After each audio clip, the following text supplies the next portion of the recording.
কাজের ব্যস্ততার জন্য আমার সেরকমভাবে ভিডিওটা আপলোড করা হয়নি। আমি গিয়েছিলাম দিদার বাড়ি নদিয়ায়, আর কিছু, কিছু ছোট, ছোট ভিডিও আমি করে রেখেছিলাম।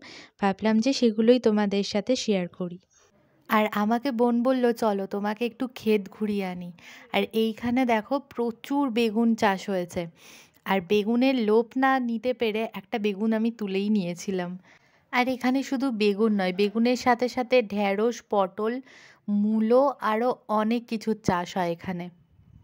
এই যে এই জায়গাটা দেখতে পাচ্ছ, এই জায়গাটা জুড়ে শুধু ঢ্যাঁড়স চাষ করা।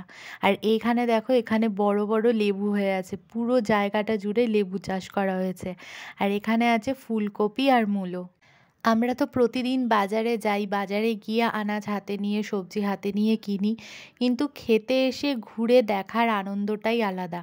আর এখানে ধনেপাতাও প্রচুর চাষ করা হয়েছে, আর ধনেপাতার গন্ধটাও খুব সুন্দর। আর এই যে বড় গাছটা দেখতে পাচ্ছ, এটা হচ্ছে তেজপাতা গাছ। এখানে আরও একটা ক্ষেত আছে, সেটা দেখাবো নেক্সট ভিডিওতে।